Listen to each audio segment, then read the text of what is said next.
নমস্কার বন্ধুরা, আমি শুভদীপ তোমাদের স্বাগত জানাই আমার ইউটিউব চ্যানেল জ্ঞান মার্গে। এই ভিডিওতে আমরা এবিটিএ টেস্ট পেপার 2024-25 থেকে ভূগোল বিষয়ের পেজ নাম্বার 180-র সমস্ত এমসিকিউ, অতি সংক্ষিপ্ত প্রশ্নের উত্তর এবং ম্যাপ পয়েন্টিংগুলি নিয়ে আলোচনা করব।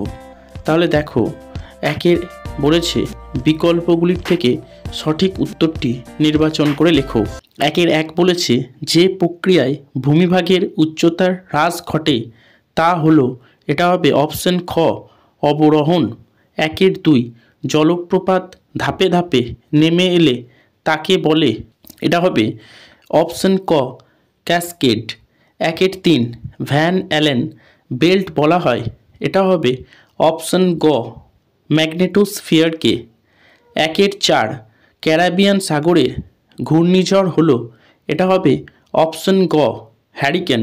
একের পাঁচ শৈবাল সাগর দেখা যায়, এটা হবে অপশন খ আটলান্টিক মহাসাগরে।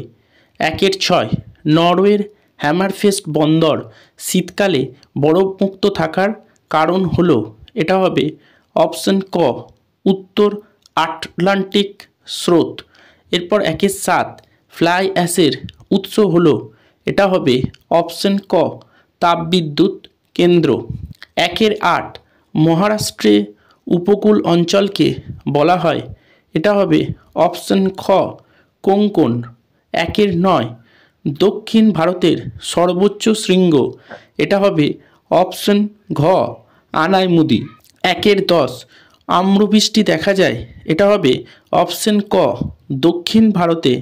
একের এগারো ভারতের সবচেয়ে বেশি অঞ্চল জুড়ে আছে, এটা হবে অপশন খ পলিমৃত্তিকা। একের বারো ভারতের যে রাজ্যে সাক্ষরতার হার সবচেয়ে বেশি, এটা হবে অপশন খ কেরল।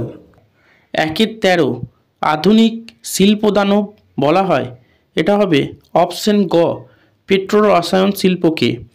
একের চোদ্দ ভারতীয় সর্বেক্ষণ বিভাগের সদর দপ্তর অবস্থিত, এটা হবে অপশন গ দেরাদুনে। এরপর বিভাগ ক্ষয়ের দুয়ের দাগেরগুলো বলেছে শুদ্ধ অশুদ্ধ নির্বাচন করতে।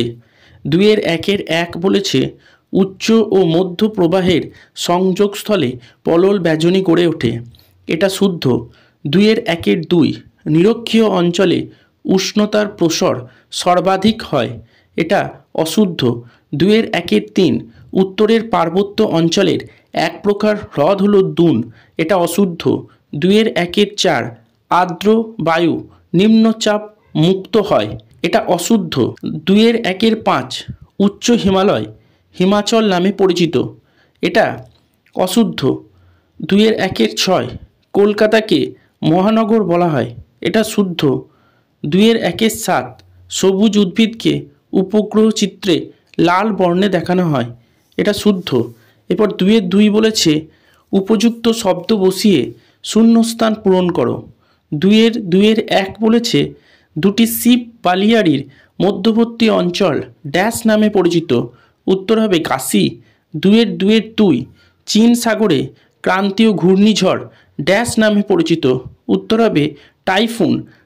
দুয়ের তিন ভরা কোটালের সময় সমুদ্রের জল প্রবল বেগে মোহনা দিয়ে নদীতে প্রবেশ করে, একে ড্যাশ বলা হয়, উত্তর হবে বান ডাকা। দুয়ের তিনের চার দেবপ্রয়াগে ভাগীরথী ও ড্যাশ নদীর মিলনে গঙ্গা নদীর সৃষ্টি হয়েছে, উত্তর হবে অলকানন্দা। দুয়ের পাঁচ ড্যাশ শহরকে দক্ষিণ ভারতের ম্যানচেস্টার বলা হয়, উত্তর হবে কোয়েম্বাটুর। দুয়ের ছয় ভারতে ড্যাশ সালে মেট্রো রেল চালু হয়, উত্তর হবে 1984। দুয়ের সাত র্যাডার একটি ড্যাশ সংবেদক এর উদাহরণ, উত্তর হবে সক্রিয়। এরপর দুয়ের তিনের বলেছে একটি বা দুটি শব্দে উত্তর দাও। দুয়ের তিনের এক আবহবিকারের ফলে সৃষ্ট শিলাচূর্ণকে কি বলে, উত্তর হবে রেগোলিথ। দুয়ের তিনের দুই ভারতের নায়াগ্রা কোন জলপ্রপাতকে বলে, উত্তর হবে চিত্রকূট। দুয়ের তিনের তিন দাক্ষিণাত্য মালভূমির সর্বোচ্চ শৃঙ্গের নাম কি, উত্তর হবে আনাইমুদি। দুয়ের তিনের চার গ্রিনহাউস গ্যাস উৎপাদনে কোন দেশ প্রথম স্থানে রয়েছে, উত্তর হবে চীন। 2-3-5 পশ্চিমী ঝঞ্ঝার উৎপত্তি স্থল কোথায়? উত্তর হবে ভূমধ্যসাগর। 2-3-6 কোন তিথিতে মরা কোটাল হয়? উত্তর হবে অষ্টমী তিথি। 2-3-7 ভারতের একটি সামরিক শহরের উদাহরণ দাও। উত্তর হবে জবলপুর, মধ্যপ্রদেশ। 2-3-8 FCC শব্দের অর্থ কী? উত্তর হবে ফলস কালার কম্পোজিট। এরপর 2-4 বলেছে বাম দিকের সঙ্গে ডান দিকেরগুলি মিলিয়ে লেখো। দেখো 2-4-1 তাল, এটা হবে অপশন 2, কুমায়ুন হিমালয়ে অবস্থিত হ্রদ। 2-4-2 ভেমনাথ, এটা হবে অপশন 4, কেরল। 2-4-3 গাড়ি নির্মাণ শিল্প, এটা হবে অপশন 1, গুড়গাঁও। 2-4-4 ব্লিজার্ড, এটা হবে অপশন 3, শীতল স্থানীয় বায়ু। এরপর বিভাগ গয়ের 3 দাগেরগুলো বলেছে নিচের প্রশ্নগুলির সংক্ষিপ্ত উত্তর দাও। 3-1 বলেছে ক্যানিয়ন কি? যদিও এখানে দেওয়া আছে ক্যাবনিয়ন, এটা প্রিন্টিং মিস্টেক, এটা হবে ক্যানিয়ন। দেখো উত্তর হবে শুষ্ক মরুপ্রায় পার্বত্য অঞ্চলের নদীর নিম্নক্ষয়ের ফলে সৃষ্ট আকৃতির গিরিখাতগুলিকে ক্যানিয়ন বলে, যেমন আমেরিকা যুক্তরাষ্ট্রের ক্যালিফোর্নিয়ার কলোরাডো নদীতে সৃষ্ট গ্র্যান্ড ক্যানিয়ন। এরপর 3-1 অথবাটা বলেছে ফিয়ার্ড কাকে বলে? উত্তর হবে প্রধানত উচ্চ অক্ষাংশের দেশগুলিতে পার্বত্য উপত্যকা বরাবর হিমবাহের ক্ষয়কার্যের ফলে সৃষ্ট আকৃতির উপত্যকা বা হিমদ্রোণীগুলি সমুদ্রের জলে নিমজ্জিত হওয়ার ফলে যে উপকূলগুলি গড়ে ওঠে সেগুলিকে ফিয়ার্ড উপকূল বলে। নরওয়ের সোভনে এরকম একটি ফিয়ার্ড উপকূলের উদাহরণ। এরপর 3-2 বলেছে হিমপ্রাচীর কাকে বলে?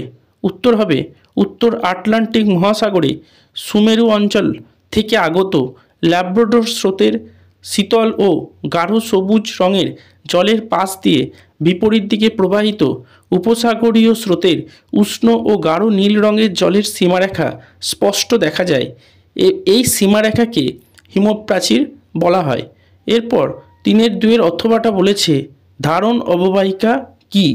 উত্তর হবে নদীর উৎস অঞ্চলে অসংখ্য ক্ষুদ্র ক্ষুদ্র ঝর্ণা ও অতি ক্ষুদ্র ক্ষুদ্র জলধারা বিভিন্ন জায়গা থেকে এসে একত্রে মিলিত হয়ে কোনো নদীর উৎপত্তি ঘটালে এবং নদীর জলের যোগান অব্যাহত রাখতে সাহায্য করলে নদীর উৎস অঞ্চলের ওই অববাহিকাকে ধারণ অববাহিকা বলে। এরপর 3-3 বলেছে বর্জ্য ব্যবস্থাপনা বলতে কী বোঝো? উত্তর হবে বিভিন্ন প্রকার বর্জ্য পদার্থের বিজ্ঞানসম্মত উপায়ে সংগ্রহ, অপসারণ ও পৃথকীকৃত বর্জ্য সামগ্রীর প্রয়োজনীয় পুনঃব্যবহার এবং নিয়ম অনুযায়ী নিয়ন্ত্রণ করার যে পদক্ষেপ গ্রহণ করা হয় সেই সব গৃহীত পদক্ষেপগুলিকে একত্রে বর্জ্য ব্যবস্থাপনা বলে। এরপর 3-3 অথবাটা বলেছে অরণ্য বর্জ্য বলতে কী বোঝো? উত্তর হবে অরণ্য থেকে উৎপন্ন হওয়া জৈব ভঙ্গুর বর্জ্যগুলিকে অরণ্য বর্জ্য বলে, যেমন অরণ্যের বৃক্ষজাত পাতা, ছোট ডালপালা, গাছের ছাল, ফল ফুল প্রভৃতি। এরপর 3-4 বলেছে কৃষিকাজ বলতে কী বোঝো? উত্তর হবে প্রকৃতির আপন নিয়মে উদ্ভিদের যে স্বাভাবিক জন্ম ও বৃদ্ধি, স্থায়ীভাবে বসবাসকারী মানুষ যখন তার সুযোগ নিয়ে নিজের চাহিদা মেটাতে সক্ষম হয় সেই আহরণধর্মী ভূমিকেন্দ্রিক উন্নয়নমুখী কর্মকাণ্ডকে কৃষিকাজ বলে। এরপর 3-4 অথবাটা বলেছে অনুসারী শিল্প কি? উত্তর হবে কোনো বৃহৎ শিল্পকে কেন্দ্র করে যেসব ছোট ছোট শিল্পগুলি গড়ে ওঠে সেগুলিকে অনুসারী শিল্প বলে, যেমন পেট্রো রাসায়নিক শিল্পকে কেন্দ্র করে গড়ে ওঠা কৃত্রিম রবার, রং, তন্তু, ঔষধ, কীটনাশক, বস্ত্র ইত্যাদি শিল্প। এরপর 3-5 বলেছে দুন বলতে কী বোঝো? উত্তর হবে দুন কথাটির অর্থ হলো দুই পর্বতের মাঝে নিচু জমি।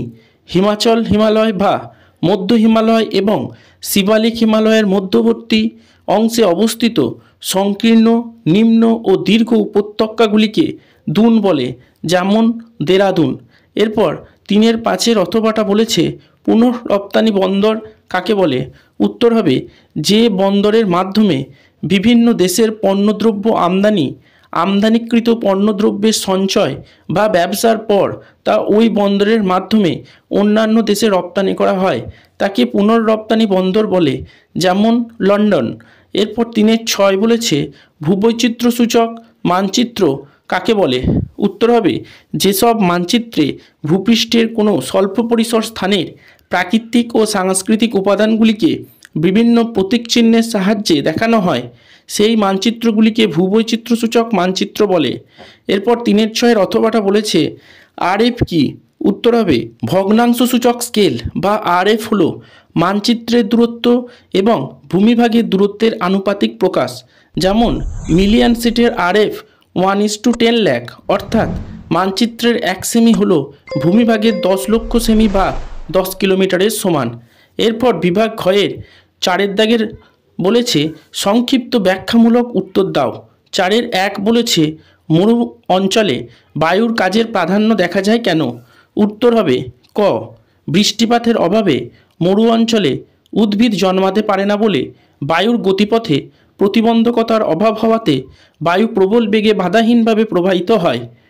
খ মরু অঞ্চলে বালুমৃত্তিকা, আলগা ও উন্মুক্ত থাকে, ফলে বায়ুর কার্য মরু অঞ্চলে সবচেয়ে বেশি দেখা যায়। গ মরু অঞ্চলে দিন ও রাতের উষ্ণতার পার্থক্য সবচেয়ে বেশি হয় বলে শিলা দ্রুত প্রসারিত ও সংকুচিত হয়, ফলে শিলা সহজেই দুর্বল ও চূর্ণ বিচূর্ণ হয় বলে বায়ুর ক্ষয়কার্য মরু অঞ্চলেই বেশি ঘটে। ঘ মরু অঞ্চলে বায়ুর অবঘর্ষ ও ঘর্ষণ প্রক্রিয়ার প্রভাব বেশি বলে বায়ু সহজেই এখানে কাজ করতে পারে। এরপর 4-1 অথবাটা বলেছে সমুদ্রবায়ু ও স্থলবায়ুর পার্থক্যগুলি আলোচনা করো। উত্তর হবে ক দিনের বেলা সূর্যের উত্তাপে স্থলভাগে নিম্নচাপ এবং সমুদ্রে উচ্চচাপ বিরাজ করে, ফলে বায়ু সমুদ্র থেকে স্থলভাগের দিকে প্রবাহিত হয়। অন্যদিকে রাতে তাপবিকিরণের হার সমুদ্র অপেক্ষা স্থলভাগে বেশি হওয়াতে সমুদ্রে নিম্নচাপ বিরাজ করে, তাই বায়ু স্থলভাগ থেকে সমুদ্রের দিকে প্রবাহিত হয়। খ সমুদ্রবায়ুর গতিবেগ স্থলবায়ু অপেক্ষা বেশি, অন্যদিকে স্থলবায়ুর গতিবেগ সমুদ্রবায়ু অপেক্ষা কম। গ সমুদ্রবায়ুর গতিবেগ সর্বাধিক হয় দুপুরবেলা, অন্যদিকে স্থলবায়ুর গতিবেগ সর্বাধিক হয় ভোরবেলা। ঘ সমুদ্রবায়ু স্থলভাগের একটি বিস্তীর্ণ পরিসর জুড়ে প্রবাহিত হয়, অন্যদিকে স্থলবায়ু প্রবাহের পরিসর কম। এরপর 4-2 বলেছে বর্জ্য কম্পোস্টিং পদ্ধতির প্রধান সুবিধাগুলি কি কি? উত্তর হবে ক এই পদ্ধতিতে জৈব বর্জ্যগুলিকে পচিয়ে জৈব সার তৈরি করা হয়। খ এই পদ্ধতির ব্যবহার পরিবেশ বান্ধব হওয়ার পাশাপাশি অনেক সাশ্রয়ী। গ এই পদ্ধতির প্রয়োগের জন্য খুব বেশি স্থানের প্রয়োজন হয় না। ঘ জৈব বর্জ্য বিনাশের ক্ষেত্রে এই পদ্ধতির প্রয়োগ সবচেয়ে সহজ এবং সবচেয়ে বেশি প্রচলিত। এরপর 4-2 অথবাটা বলেছে প্রকৃতি অনুসারে বর্জ্যের উদাহরণ সহ শ্রেণীবিভাগ করো। তাকে উত্তর হবে প্রকৃতির তারতম্য অনুসারে বর্জ্য পদার্থগুলিকে 3 ভাগে ভাগ করা যায়, যথা ক কঠিন বর্জ্য, যেসব বর্জ্য পদার্থ জলে সহজে দ্রবীভূত হয় না বা মিশে যায় না এবং যাদের জল ব্যতীত অন্য উপায়ে সংগ্রহ ও পরিবহন করা যায় তাদের কঠিন বর্জ্য পদার্থ বলে। এই বর্জ্যের প্রধানত 3টি উৎস, যথা নির্মাণ ও ভাঙন কার্য, শিল্পজাত আবর্জনা ও গৃহস্থ জঞ্জাল। এরপর খ হচ্ছে তরল বর্জ্য, সাবানের জল, অন্যান্য আম্লিক ও ক্ষারকীয় জল, মলমূত্র, শিল্প কলকারখানা থেকে নির্গত বিভিন্ন তরল রাসায়নিক ক্ষতিকারক উপাদান, কসাইখানা ড্রেন থেকে নির্গত রক্ত, রক্তরস প্রভৃতি পদার্থকে তরল বর্জ্য বলা হয়। আর গ গ্যাসীয় বর্জ্য, বিভিন্ন কলকারখানা, মোটরগাড়ি প্রভৃতি থেকে নির্গত বিষাক্ত গ্যাস, যেমন nitrogen oxide, sulphur dioxide, carbon monoxide, প্রাণীর মলমূত্র থেকে উৎপন্ন নানা গ্যাস, রান্নার ধোঁয়া প্রভৃতিকে গ্যাসীয় বর্জ্য বলা হয়। এরপর 4-3 বলেছে ল্যাটেরাইট মৃত্তিকা কৃষিকাজের পক্ষে অনুপযুক্ত কেন? উত্তর হবে ক এই মৃত্তিকাতে কাদার পরিমাণ কম থাকায় জল ধারণ ক্ষমতা অত্যন্ত কম। খ অত্যধিক উষ্ণতার কারণে এই মাটিতে জৈব পদার্থগুলি নষ্ট হয়ে যায়, তাই মাটিতে জৈব পদার্থের অভাব দেখা যায়। গ এই মাটি কিছুটা আম্লিক প্রকৃতির এবং এতে চুন, পটাশ, ফসফরাস ও নাইট্রোজেনের মতো গুরুত্বপূর্ণ উপাদানগুলি অনেক কম পরিমাণে থাকে। ঘ এই মাটির গ্রথন স্থূল প্রকৃতির এবং দেখতে গাঢ় বর্ণের ও কাঁকুড়ে হয়, যা কৃষিকাজের পক্ষে প্রতিকূল। এরপর 4-3 অথবাটা বলেছে শহর গড়ে ওঠার 3টি কারণ লেখো। উত্তর হবে ক, অনুকূল ভৌগোলিক কারণ, যেমন পর্বত, সমুদ্র উপকূল, নদী সঙ্গমস্থল, স্বাস্থ্যকর জলবায়ু ইত্যাদির কারণে শহর গড়ে উঠতে পারে, যেমন সিমলা। খ, কখনো কখনো বড় শিল্প কলকারখানাকে কেন্দ্র করে কিংবা যেখানে একাধিক শিল্পের সমাবেশ ঘটেছে সেখানে কাজের আশায় জনসমাবেশ ঘটে বলে শহর গড়ে ওঠে, যেমন দুর্গাপুর, জামশেদপুর। গ, ব্যবসা বাণিজ্যকে কেন্দ্র করে বহু লোকের সমাবেশ ঘটে এবং শহর গড়ে উঠতে সাহায্য করে, যেমন মুম্বাই। এরপর 4-4 বলেছে উপগ্রহ চিত্রের গুরুত্ব লেখো। উত্তর হবে ক, একটি উপগ্রহ চিত্রের মাধ্যমে একই সঙ্গে বিস্তীর্ণ অঞ্চলের তথ্য পাওয়া যায়। খ, উপগ্রহ চিত্রের মাধ্যমে খুব কম সময়ে অনেকটা এলাকার তথ্য সংগ্রহ করা সম্ভব হয় বলে অর্থ ও সময়ের অপচয় কম হয়। গ, উপগ্রহ চিত্রের মাধ্যমে বিস্তৃত বিষয়ের ব্যাখ্যা পাওয়া যায়, যেমন ভূমিরূপ, ভূমি ব্যবহার, ভূমির ভূতত্ত্বগত দিক, ভূপ্রকৃতি ও গঠন, ভূমির ঢাল প্রভৃতি। ঘ, উপগ্রহ চিত্রের তথ্য যেহেতু সংখ্যায় গৃহীত হয় তাই একে সহজেই কম্পিউটারে ব্যবহার করা যায়, এই জন্য ভুল ত্রুটির সম্ভাবনা কম থাকে। ওয়া, উপগ্রহ চিত্রের মাধ্যমে আবহাওয়ার তাৎক্ষণিক পরিবর্তন সহজেই ধরা পড়ে, এই জন্য আবহাওয়ার সঠিক পূর্বাভাস দেওয়া সম্ভব হয়। এরপর 4-4 অথবাটা বলেছে আধুনিক যোগাযোগ ব্যবস্থায় কৃত্রিম উপগ্রহের গুরুত্ব লেখো। উত্তর হবে ক, বর্তমান যুগ হলো উপগ্রহ পরিষেবার যুগ। উপগ্রহ ব্যবস্থার মাধ্যমে দেশ বিদেশের বিভিন্ন স্থানে আধুনিক যোগাযোগ পরিষেবা দ্রুততার সহিত প্রদান করা সম্ভব হচ্ছে। এক্ষেত্রে টেলিফোন, মোবাইল ফোন, ইন্টারনেটের ভূমিকা সর্বাধিক।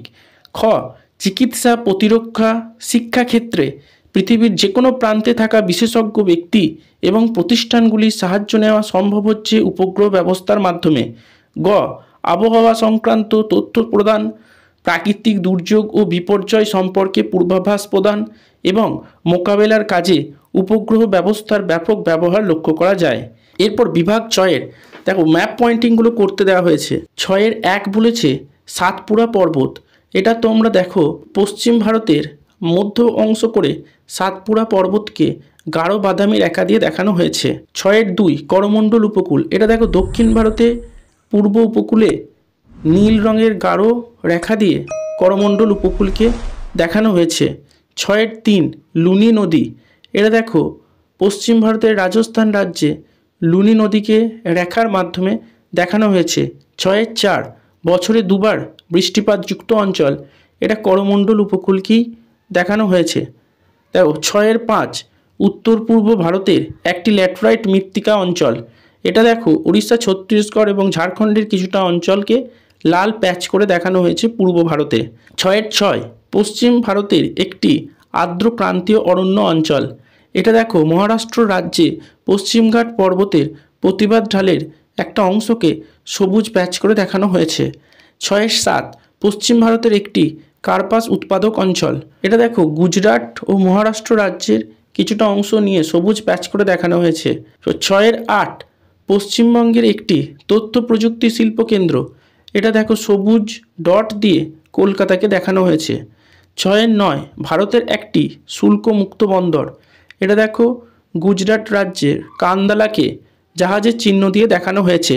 আর 6-10 দক্ষিণ ভারতের বৃহত্তম মহানগর। এটা দেখো তামিলনাড়ু রাজ্যের রাজধানী চেন্নাইকে লাল চৌকো বক্স করে দেখানো হয়েছে। এরপর দেখো শুধুমাত্র দৃষ্টিহীন পরীক্ষার্থীদের জন্য যে অংশটুকু দেওয়া হয়েছে সেটা আলোচনা করা হচ্ছে। 6-1 বলেছে শিলাময় মরুভূমি সাহারায় কী নামে পরিচিত। উত্তর হবে হামাদা। 6-2 বলেছে কোন যন্ত্রের সাহায্যে বায়ুর আর্দ্রতা মাপা হয়। উত্তর হবে হাইগ্রোমিটার। 6-3 ভারতের চা গবেষণাগার কোথায় অবস্থিত। উত্তর হবে অসমের জোরহাটে। 6-4 ভারতের সর্বেক্ষণ বিভাগ কত সালে স্থাপিত হয়। উত্তর হবে 1767 খ্রিস্টাব্দে। 6-5 একটি খারিফ শস্যের নাম লেখো। উত্তর হবে আমন ধান। 6-6 শিকড় আলগা শিল্প বলা হয় কাকে। উত্তর হবে কার্পাস বয়ন শিল্পকে। 6-7 কাকে ভারতের রুর বলা হয়। উত্তর হবে দুর্গাপুরকে। 6-এর 8 ভারতে কত বছর অন্তর জনগণনা করা হয়? উত্তর হবে 10 বছর। 6-এর 9 ভারতের দীর্ঘতম সড়ক পথের নাম কি? উত্তর হবে NH-44। 6-এর 10 একটি বনভিত্তিক শিল্পের নাম লেখো। উত্তর হবে কাগজ শিল্প। 6-এর 11 একটি মহাদেশীয় হিমবাহের নাম লেখো। উত্তর হবে ল্যাম্বার্ট। 6-এর 12 ভারতের দীর্ঘতম নদীর নাম কি? উত্তর হবে গঙ্গা। 6-এর 13 চিল্কা হ্রদ কোথায় অবস্থিত? উত্তর হবে ওড়িশা রাজ্যে। 6-এর 14 ভারতের একটি মিষ্টি জলের হ্রদের নাম লেখো। উত্তর হবে ডাল হ্রদ। এরপর 7-এর 1 সংক্ষিপ্ত প্রশ্ন দিয়েছে। 7-এর 1-এর 1 বলেছে হিমশৈল কি? উত্তর হবে সমুদ্রের জলে ভাসমান বিশাল আকৃতির বরফের চাইগুলিকে হিমশৈল বলে। হিমশৈলগুলির 1-এর 9 অংশ সমুদ্রের উপরে ভেসে থাকে। সুমেরু মহাসাগর, উত্তর আটলান্টিক মহাসাগর ও আন্টার্কটিকা মহাসাগরে হিমশৈল দেখা যায়। 7-এর 1-এর 2 বলেছে অ্যালবেডো কাকে বলে? উত্তর হবে সূর্য থেকে আগত তাপের প্রায় 34% বায়ুমণ্ডলে অবস্থিত মেঘ, ধূলিকণা ও ভূপৃষ্ঠ প্রভৃতি দ্বারা প্রতিফলিত হয়ে মহাশূন্যে ফিরে যায়, যা পৃথিবীর বায়ুমণ্ডলকে উত্তপ্ত করতে কোনো রকম ভূমিকা গ্রহণ করে না। তাকে পৃথিবীর অ্যালবেডো বলে। এরপর 7-এর 1-এর 3 বলেছে মগ্নচড়া কাকে বলে?